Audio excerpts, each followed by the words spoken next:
The crisis within Britain's ruling Conservative Party is deepening. Calls for Prime Minister Boris Johnson to quit are fanning infighting. At the same time, opinion polls are showing a massive slump in support for the Tories. Mr Johnson has already apologised for attending a drinks party at Downing Street in May last year, while the country was under a COVID-19 lockdown. He says he understands the public's anger and he regrets not doing things differently. At the same time, social contact was limited to a bare minimum. Many people are furious that they were unable to visit loved ones on their deathbeds or to attend funerals. Ollie Barrett joins us live now from London for more on this. Ollie, will Mr Johnson face a leadership challenge here? Well, if you listen to many Conservative MPs, they say it's a case now of when, not if. We are not quite there yet. One of the ways in which a leadership challenge could unfold is if the requisite number of Conservative MPs write letters to a backbench committee of lawmakers saying that they believe there should be a no-confidence vote.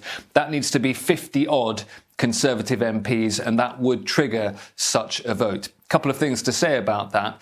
We're not yet near 50-odd MPs having written those letters. They do so anonymously, but we think we're in the 10s or perhaps the 20s, so a little way to go before that kind of vote would be triggered. The second thing to say is that even if a no-confidence vote is triggered in Boris Johnson in the Conservative Party, it's not beyond the realms of possibility that he could still win it and stay in post and would then not be able to face a leadership challenge for another year. But certainly Boris Johnson's leadership remains in peril.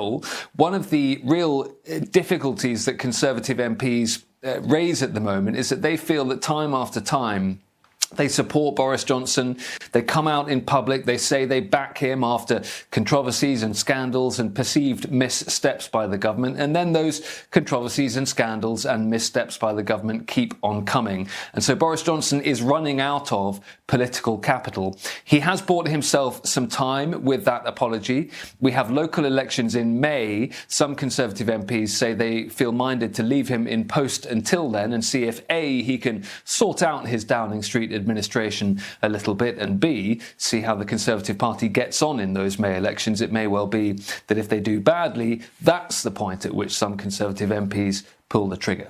And as you say, Ollie, even though it isn't the first scandal it isn't the first scandal that's plaguing Mr Johnson. He's got a lot on his plate.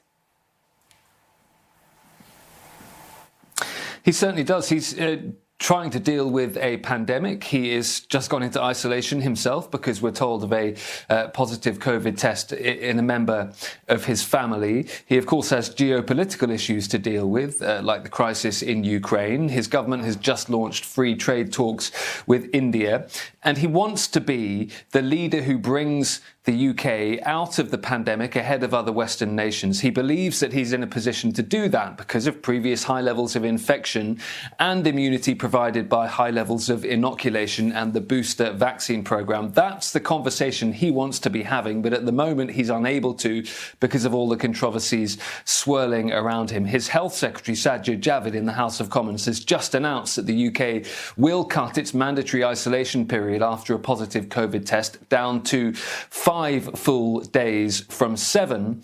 And as I say, that's the kind of conversation Boris Johnson wishes that his government could be having more, rather than constantly discussing the allegations around him and parties and gatherings, whether or not they took place in and around Downing Street when the rest of the country was following lockdown rules. Ollie, thank you for that. Ollie Barrett in London.